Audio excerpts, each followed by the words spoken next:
ada juga ya, bukan hanya gendut tadi ya. Tapi dilihat aku angle kanan, angle kiri. Aku angle kanan loh, salah nih aku foto kali ini di kiri ya gitu. Betul kan, sekarang yang dilihat sudah berapa like-nya, udah berapa views-nya, ada komentar apa aja dari foto-fotoku, dari apa yang kutampilkan gitu ya. Ketika jumlahnya naik, jumlahnya banyak, kita merasa apa? Karena hati kita ketika semuanya itu kelihatan wow tadi kan, itu seolah-olah mereka memberitahu bahwa aku berharga. 3, 2, 1, ngobrolin pesona Injil yuk setiap hari. Saya mulai dengan sebuah cerita. Ada seorang wanita yang datang ke seorang konselor Kristen. Ia menangis. Bukan karena kehilangan pekerjaan, bukan karena sakit, bukan pula karena masalah keuangan, tapi karena suaminya. Ia berkata, saya tidak pernah tahu siapa sebenarnya suami saya ini. Di depan banyak orang, dia luar biasa. Semua orang mengaguminya. Semua orang memuji keramahannya. Semua orang mengatakan bahwa saya beruntung memiliki dia, kata ibu ini. Tapi begitu pintu rumah ditutup, saya hidup benar-benar bersama seperti orang yang berbeda. Setiap kritik dianggap sebagai serangan. Setiap masukan dianggap sebagai penghinaan. Setiap keberhasilan orang lain dianggap sebagai ancaman. Semua pembicaraan harus kembali kepada dirinya. Dan yang paling menyakitkan, suami saya ini katanya tidak pernah berkata, aku salah. Nggak ada empati. Yang ada hanyalah, kamu nggak ngertiin aku. Kemudian wanita ini bertanya, apakah suami saya ini seorang narsistik ya Pak? Jadi ini pertanyaan yang menarik. Dan hari ini saya atau kami akan membahas sesuatu yang mungkin lebih besar daripada itu.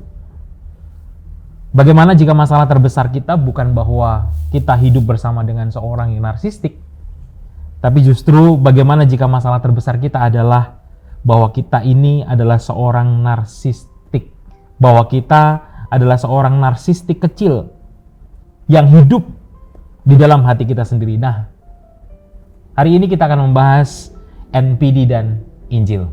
Nice. Aku dari tadi mendengarkan ini Pak Bro, jangan-jangan ini aku lagi. Gitu ya.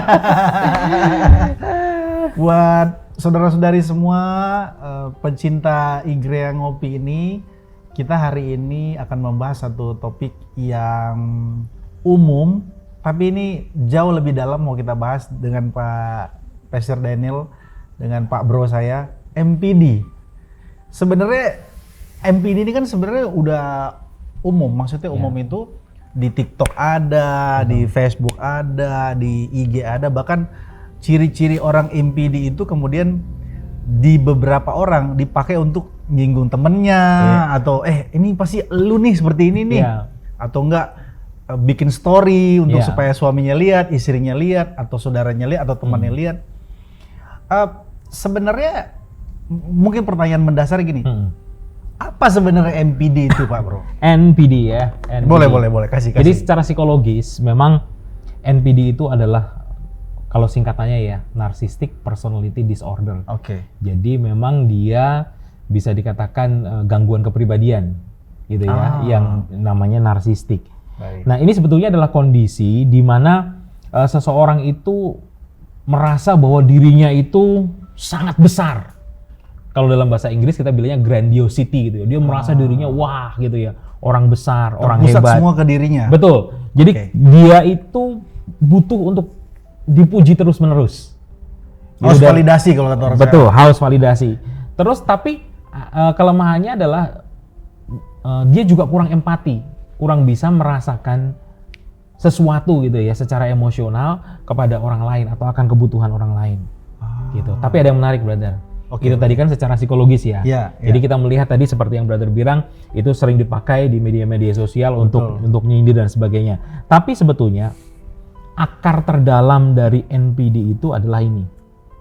ya bukan sekedar gangguan kepribadian, tetapi itu adalah gambaran dosa yang sangat dalam.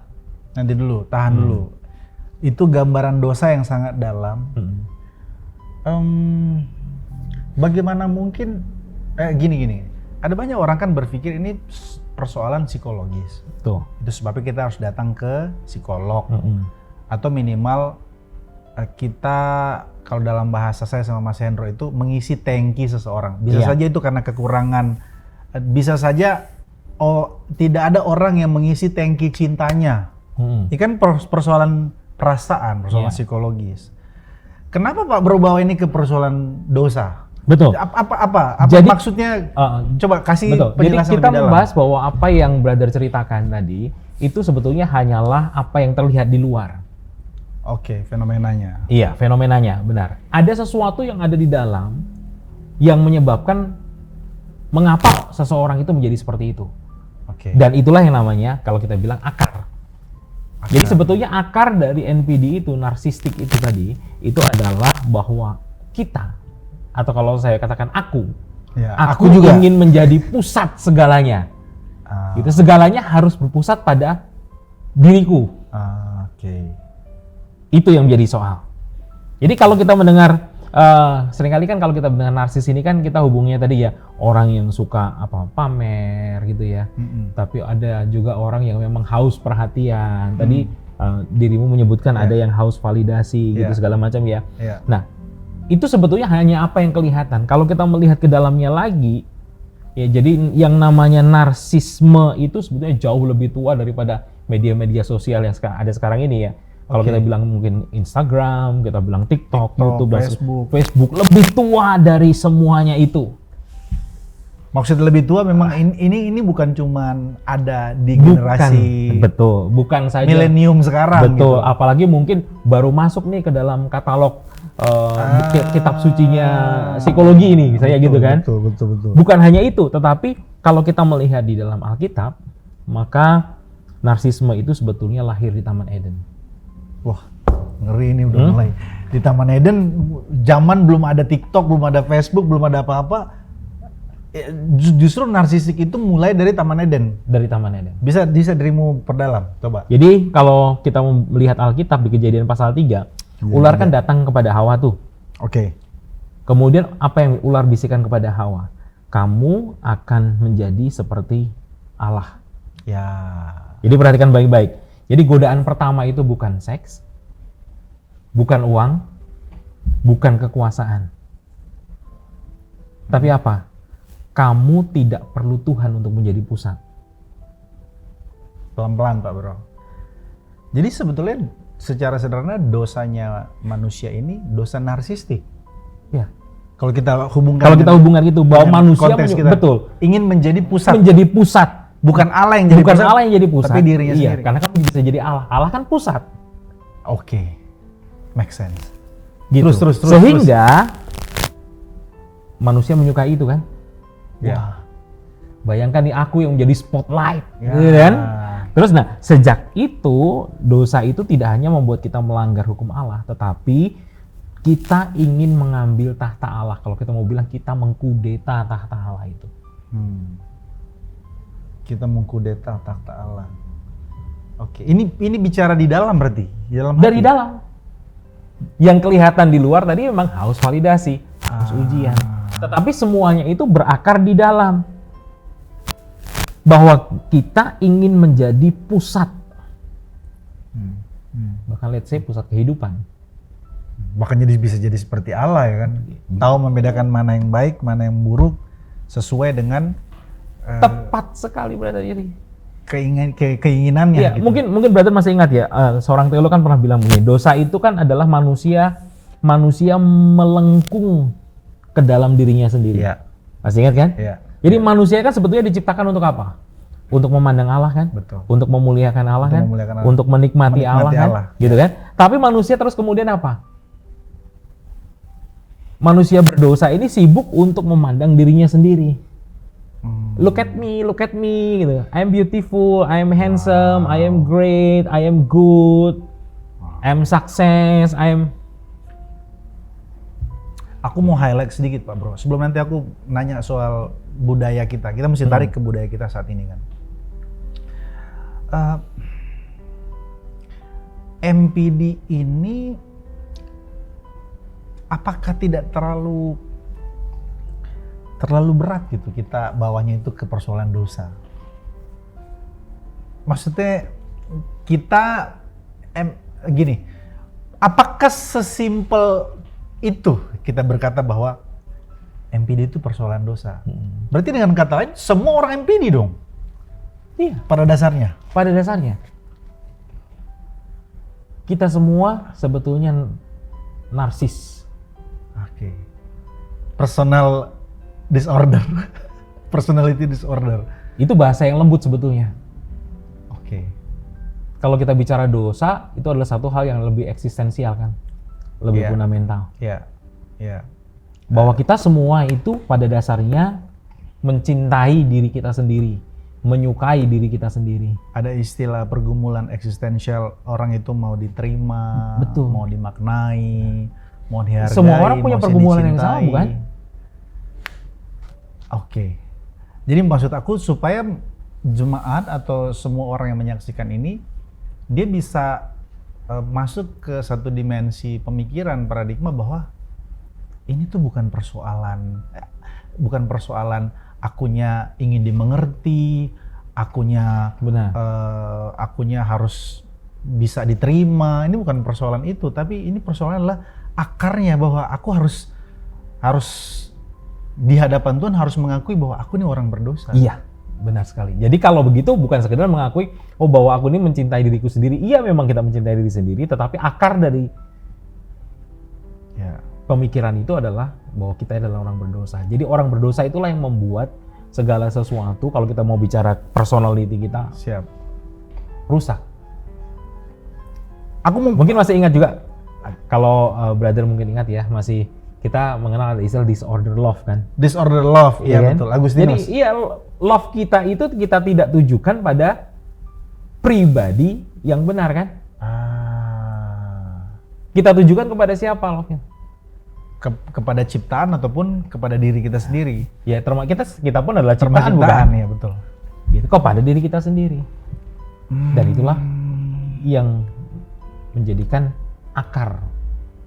Jadi akar Dari itu persoalan dari NPD ini bukan persoalan psikologis, bukan persoalan Lebih dalam dari itu. bukan persoalan orangnya kurang kasih sayang, Lebih dari bukan karena dari dia itu. orang broken home Iya. tadinya, Itu semua bisa menunjukkan, bukan karena dia betul, itu semua bisa menunjukkan bahwa seseorang menderita atau mengalami iya. masalah tersebut. Tetapi akar dari semuanya itu yang memang cocok dengan. aku tertarik gara-gara Pak Bro bilang ini sebenarnya dari Taman Eden, narsistik ini dari Taman Eden. Iya. Kalau ada satu pemikiran bahwa narsistik itu ada dulu di orang Yunani yang dia melihat siapa nama itu yang Betul, dia Narsisus. Narsisus ya. Iya. Makanya kata Narsisus itu keluar. Betul. Jauh sebelum Narsisus di Taman sebelum Eden itu. sebenarnya Iya. sudah terjadi praktek narsisme ya. Betul. Jadi kita mencari kenyamanan itu buat diri kita sendiri, kita mencari kekuasaan juga untuk membuat kita feel good gitu kan. Kita mendapatkan apapun yang kita penerimaan kan kita kalau kita diterima, kalau dirimu diterima kan feels good gitu kan. Begitu dirimu ditolak, Menarik. marah kau muncul. Betul, setuju. Oke, aku mau masuk ke budaya kita. Ya. Kan kita bicara kultur kan. Betul. Nah, kultur itu kan bicara tentang kebiasaan-kebiasaan yang disepakati dan kemudian dibangun bersama gitu. Iya. Nah, bagaimana peran kita di budaya atau bagaimana Pak Bro memandang budaya selfie, budaya istilahnya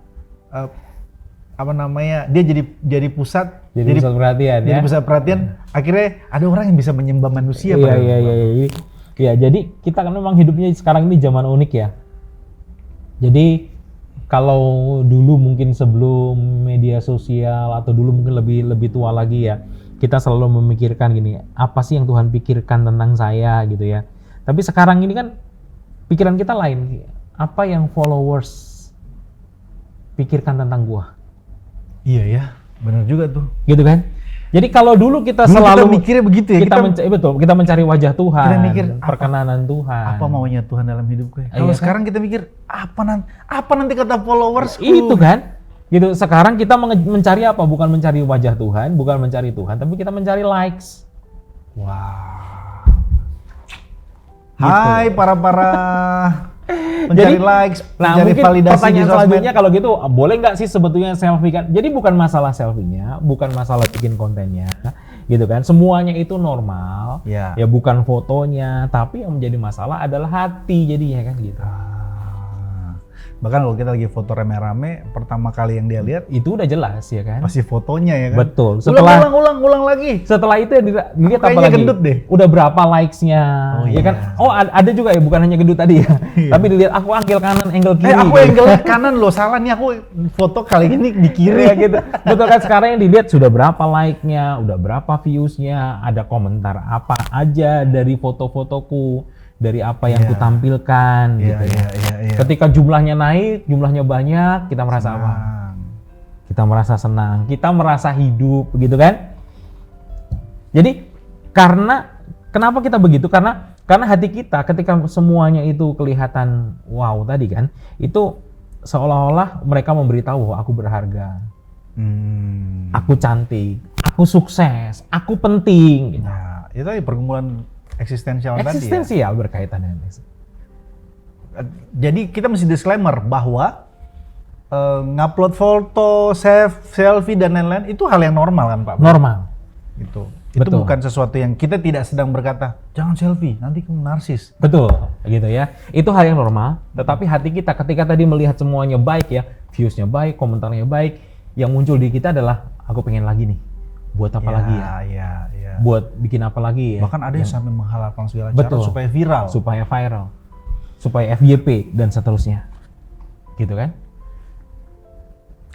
Kalau persoalan ini Pak Bro, aku mau tanya, apa solusi? Ini aku bicara agak lompat-lompat. Apa Iya. solusi dari orang-orang yang mencari validasi ini Pak Bro? Benar. Validasi terkait dengan itu tadi supaya dimaknai, dianggap penting, disayangi, dicintai, diterima oleh banyak orang. Iya. Orang narsis seperti ini, gini, apakah orang-orang yang mencari validasi itu termasuk orang yang sudah termasuk di dalam narcissistic disorder tadi, gitu Pak Bro? Sejauh mana maksudnya, di mana batasan Jadi, kita? ya, kalau kita bicara Bro, dari nangkap nggak yang aku maksud? betul. Jadi kalau secara psikologi, memang secara psikologi itu ada ketentuannya kapan Iya, seseorang itu maksud aku. dianggap sudah mengalami gangguan kepribadian yang namanya narsistik ini.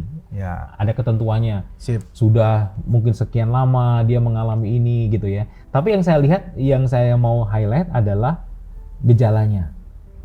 Jadi kan begini misalnya, tadi seorang narsistik adalah seorang yang merasa bahwa dirinya besar, berarti berarti dia punya rasa percaya diri yang besar, gitu. Jadi kalau kita melihat seorang narsistik, maka dia narsistik NPD ini, maka kita akan melihat bahwa dirinya ini seolah-olah begitu percaya dirinya, gitu kan? Jadi ya kalau saya umpamakan ya kayak balon begitu, kelihatannya besar, bagus, mengesankan. Tetapi karena satu tusukan kecil aja, apa yang terjadi dengan balon itu? Meledak.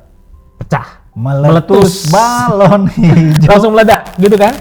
Jadi ternyata kepercayaan diri yang dimunculkan oleh seorang NPD itu seperti ini.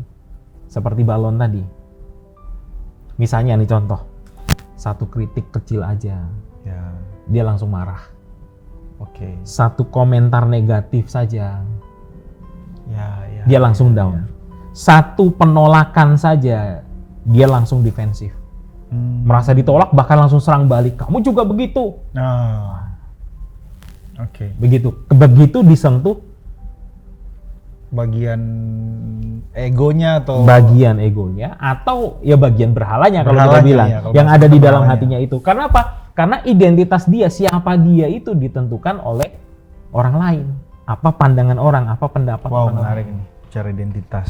Gitu. Iya, siapa dia ditentukan oleh komentar orang Komentar lain. orang lain. Begitu ada komentar yang buruk, identitas itu hancur. Ibarat balon yang ditusuk oleh jarum. Dengan kata lain, orang MPD ini rapuh, sangat rapuh. Rapuh.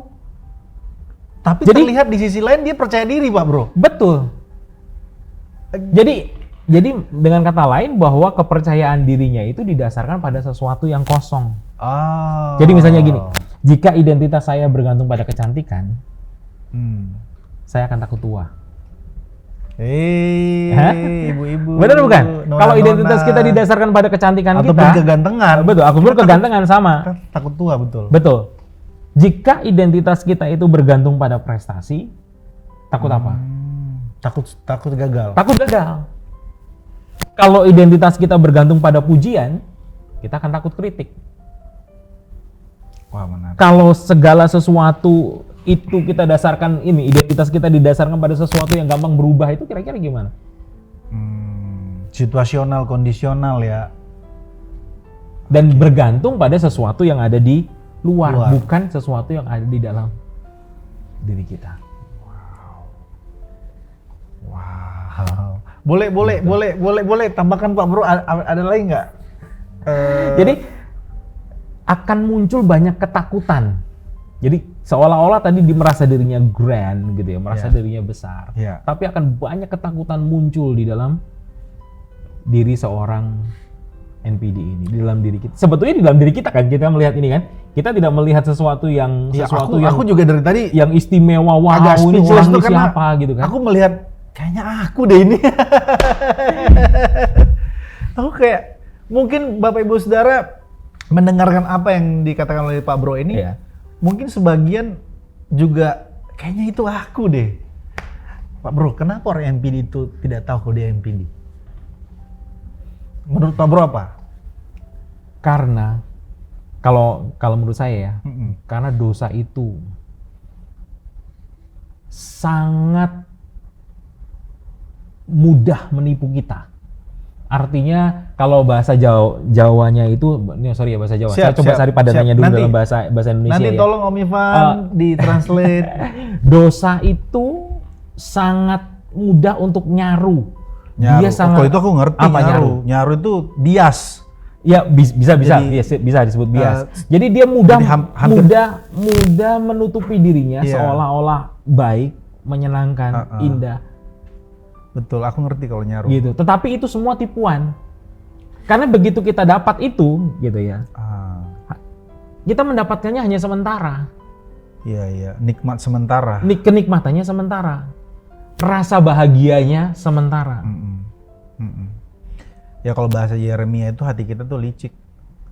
Sampai kita tidak tahu kalau kita diliciki oleh hati kita yang licik kan. Ya, itu dia. Sampai orang nggak tahu kalau dia itu licik Jadi sebenarnya. maka dari itu untuk narsis Tadinya pun apa kita tidak tahu bahwa diri kita ini sebenarnya narsis. Narsis. Karena kita tertipu oleh tadi sesuatu yang disukai. Ini kan kamu sukai. Apa salahnya sih menyukai apa yang kamu sukai, ya kan? Selama itu tidak merugikan orang lain. Itu tidak merugikan orang Go lain. ahead ya kan? Betul. Itu bagian dari self love, Pak Bro. Betul, Katanya gitu. ya kan kamu menyayangi dirimu kan, Iya. gitu kan. Dirimu pantas untuk mendapatkan segala sesuatu tadi ya yang membuat dirimu merasa bahagia. Iya. Sementara salib bilang mesti matikan dirimu ya kan. Nah, itu dia. Dan sebetulnya kita masuk ke Injil kalau begitu kan kalau dirimu sudah bicara salib begini kan? Betul. Benar nggak? MPD ini kita harus beritahu bahwa ini merugikan, tidak hanya merugikan diri sendiri tapi merugikan pasangan kita, orang-orang dekat kita. Jadi dampaknya itu cukup besar gitu, Pak. Benar. Bukan hanya cukup besar. Kalau kita bicara tentang dosa, maka dampaknya adalah maut. Aduh, bukan cuma sekedar finansial, keluarga rusak, hubungan rusak, tapi bicara tentang kebinasaan kekal ya. Kebinasaan kekal. Kalau kita bicara tentang dosa, Wow, nggak main-main ya. nggak main-main jadinya. Ini bukan cuma obrolan, ini bukan cuma hanya menuntaskan persoalan disorder psikologisnya. Betul. Jadi disinilah justru Injil itu akan terlihat sangat indah. Baik, kita masuk ke persoalan. Iya kan? Kita Gitu. masuk ke persoalan Injil. Aku Benar. ingin tahu bagaimana Injil masuk ke dalam persoalan ini. Iya. Jadi gini, Injil justru melakukan dua hal sekaligus. Oke. Yang pertama, Mainkan. Injil itu menghancurkan kesombongan kita. Narsistik itu bagian dari kesombongan atau kesombongan tuh anaknya jadi narsistik? Gini, ya. Gimana menjelaskan? Jadi salib itu berkata kepada kita, kamu lebih berdosa daripada yang kamu pikirkan. Pak. Jadi kita pikir bahwa narsistik, apa salahnya sih gue mencintai diri gue sendiri? Apa salahnya orang? Iya kan? Bukankah Alkitab juga berkata kita harus mengasihi diri kita Itu sendiri? dia, gitu kan? Self love tadi. Self love, self Gitu kan? Ini kan harmless ya, gitu. Iya. Tidak menyakiti siapapun. Betul. Tadi aku layak bahagia juga dong Iya dari dong, semuanya ini kan. aku punya hak bahagia. Itu dia. Masa semua kebahagiaan orang lain yang aku urusin? Ya itu dia. Itulah tipuan dosa kan. Jadi sebetulnya kita lebih berdosa daripada yang kamu pikirkan. Kamu pikirkan itu kan dosa kan kalau kamu sudah apa sih? Gitu ya. Udah selingkuh lah. Iya. Sudah iya. bohong lah. Ya. Tuh. Apa kata Gitu kan? Tim Keller bahwa kita itu seringkali memakai hal yang baik Betul. untuk gimana dia Iya. bahasanya Pak Bro? Bahwa segala sesuatu yang baik yang kita jadikan, yang kita pikir Yang bahwa paling itu utama. membuat diri paling utama atau memberikan makna Iya, buat hidup kita. Oh, aku menjadi bermakna banget nih ya. betul. Kalau aku diterima oleh dirimu gitu ya kan. Aku sudah Wah, berbuat baik, Betul. makanya aku jadi bermakna. Iya, jadi dosa itu begitu seriusnya. Yang saya mau gambarkan dari ternyata kita semua NPD loh. Dosa itu begitu seriusnya sampai Yesus harus mati. Wow. Gitu. Itu yang pertama. Itu yang pertama. Menghancurkan kesombongan. Tapi Injil nggak berhenti di sini kan? Siap. Karena Injil itu juga menyembuhkan rasa tidak aman kita. Nah, di sini kita bicara kamu lebih dikasihi, kita itu lebih dikasihi daripada yang kita bayangkan. Oke, jadi tadi yang pertama kita itu Lebih berdosa daripada yang kita pikirkan. Itu tujuannya untuk menghancurkan kesombongan Menghancurkan kita. kesombongan. Yang kedua, Yang kedua untuk menyembuhkan rasa tidak aman kita. rasa tidak aman Rasa kita. tidak aman kita, kamu lebih dikasihi daripada yang kamu bayangkan. Kenapa orang narsistik? Karena dia ngerasa aku kurang kasih sayang, Insecure kan? insecure. Karena berpikir tentang gimana nanti penerimaan orang, Iya. orang suka enggak, Dia harus komennya apa sih? Harus jadi profesionis. Betul, aku harus selalu perfect. Ya kan, nggak boleh dikritik. Aku harus selalu diterima. Aku harus nggak boleh salah. Dan seterusnya dan seterusnya. Sampai ada istilah, kayaknya kurang kasih sayang deh dia. Betul kan? Jadinya Atau begitu. enggak, kayak waktu kecil kurang bahagia deh dia. Benar masa sekali. kecilnya. Jadinya apa? Kita merasa tidak aman. Oke. Karena selalu mengharapkan sesuatu yang baik, di perlakuan yang baik oleh orang-orang sekitar kita dan seterusnya. Bahwa aku harus menjadi pusat gitu kan. Gitu. Untuk menunjukkan ini kenapa? Jadi untuk menyembuhkan rasa tidak aman kita. Kenapa? Karena Kristus justru rela mati bukan karena kita hebat, Oke. tapi karena kasihnya yang besar. Itu saja Kak, Pak Bro. Hmm? Aku lagi nunggu nih. Aku lagi Jadi, nunggu nih. kalau saya ulang lagi ya, jadi Injil itu merendahkan kesombongan kita, tapi sekaligus mengangkat kita. Wow. Is that beautiful? Iya. Indah bukan ini? Aku sambil bilang, wow, seperti Iya Pastor kan? Mario bilang, wow. Iya kan? Gitu. Jadi ternyata Injil itu merendahkan kesombongan kita, tapi kita tidak dibiarkan dalam kerendahan itu. Dia juga mengangkat hati kita yang terluka. Kalau tadi kita hanya berhenti di bahwa Injil itu menghancurkan kesombongan kita, bahwa kita itu lebih berdosa dari apa yang kita pikirkan, Ya. maka kita jadi rendah diri. Waduh, kayaknya aku Ya aku memang nggak berharga. Nggak berharga. Aku memang nggak layak. berdosa terus aku. Iya, aku nggak pantas untuk ini untuk itu gitu ya. Sampai tiba kepada yang kedua tadi, Iya. bahwa kita salib itu menunjukkan betapa kita dikasih, betapa kita dikasihi. betapa kita diterima oleh Tuhan. So kalau gitu mungkin pertanyaanku agak lebih cepat nih. Iya, Apa lawan narsisme? iya. Kira-kira? Yang pasti bukan rendah diri. Karena karena ketika kita melihat bahwa tadi ya apa yang sudah Kristus lakukan buat kita tadi ya, oh kalau gitu aku nggak berharga, memang aku ini nggak layak. Iya. Ya, muncullah rendah diri tadi yang dirimu sebutkan. Jadi lawan dari narsisme itu adalah kita memandang Kristus. Bukan percaya diri. Bukan percaya diri, tetapi kita memandang Kristus. Karena seolah-olah orang-orang narsik ini kan tadi yang kita udah diskusin di depan tadi, kelihatan percaya diri dia, tapi di sisi lain dia rapuh. Iya. Makanya lawan dari narsisme itu bukan Percaya dirilah. nge-push diri, kamu harus percaya diri, kamu harus pede, kamu Tetapi kita perlu memandang bahwa ada satu pribadi yang layak menjadi pusat alam semesta. Dan itu bukan kita. Bukan dirimu, bukan diriku. bukan manusia. Bukan manusia. Pada umumnya. Betul, tetapi Kristus. Jadi jangan kita hidup seolah-olah nih semua harus bisa aku kendalikan gitu ya. Bukan, kita bukan pusat, tetapi Kristuslah yang menjadi pusat. Dialah yang dialah sang pencipta, dialah sang penebus, dialah juru selamat, dialah raja kita. Ajakan untuk memandang Kristus ini, Pak Bro. Mungkin gini, mungkin aku mau menutup ini dengan minta Pak Bro untuk tolong dong kasih semacam advice gospelisiusnya lah, kelezatan Injil terkait dengan persoalan narsisme, narsistik ini, NPD ini. Apa tawaran Injil atau solusi Injil atau opsi alternatif lah selain daripada orang-orang NPD ini, katakanlah kan ada yang begini Pak Bro, pakai filosofi stoicism. Epikurean, ada banyak filosofi hidup, bahkan ada yang bisa mengosongkan pikiran dengan yoga lah, dengan apalah pilates lah dan lain sebagainya. Nah, tawaran kita kan tentu Kristus, memandang Kristus tadi. Bisa tolong Pak Bro, semacam kalau mau menawarkan marketing produk itu. Produk yang kita tawarkan untuk menghancurkan narsisme atau lawan narsisme. Jadi yang pertama begini, ketika kita berhenti jadi narsistik, kita berhenti menjadikan diri kita sebagai pusat, maka kita akan menemukan damai. Amin. Itu yang pertama. Jadi kalau hari ini mungkin Tuhan sedang menunjukkan sesuatu kepada kita, mungkin saudara-saudara sekalian, kita semua bukan penderita NPD secara klinis ya, ditentukan secara psikologi bahwa kita menderita NPD ini gitu ya, tapi jangan-jangan kita punya hati yang sama, hati yang ingin dipuji, hati yang ingin menjadi pusat, hati yang ingin mengendalikan segalanya. Gitu ya. Nah, Yesus datang untuk membebaskan kita dari perbudakan itu, bukan dengan memberi banyak pujian, tetapi dengan memberi identitas baru.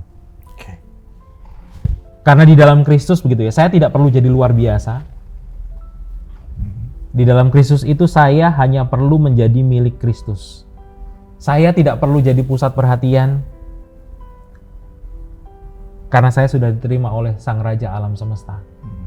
Damai bukan kalau begitu. Saya tidak perlu mengejar validasi manusia. Kenapa?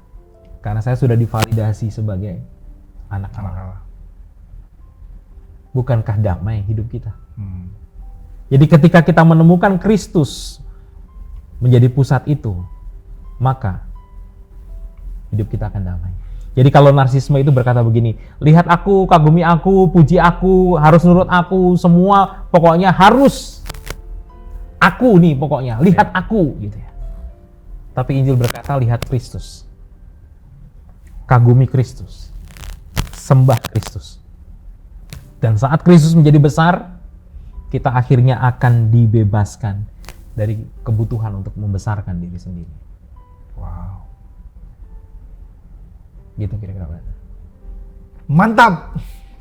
Jadi semua yang orang percaya di seluruh dunia maupun yang belum percaya kepada Yesus, solusi yang kita tawarkan pada akhirnya kita harus memandang Kristus. Memandang Kristus. Mengagumi Kristus. Menikmati Kristus. Untuk saudara-saudara yang belum menerima Yesus sebagai Tuhan dan Juru Selamat, marilah datang kepada aku yang letih lesu dan beban berat, termasuk yang narsis itu, termasuk kita semuanya. Datanglah kepada Yesus, karena hanya Yesuslah yang bisa memberikan kedamaian yang melampaui segala akal dan pikiran kita. Benar. Kita jumpa di lain waktu ya Pak Bro. Thank you so much untuk insight-nya di hari ini di Igrea Ngopi, Injil dan NPD atau NPD dan Injil. Sampai jumpa di lain waktu. God bless. Mantap.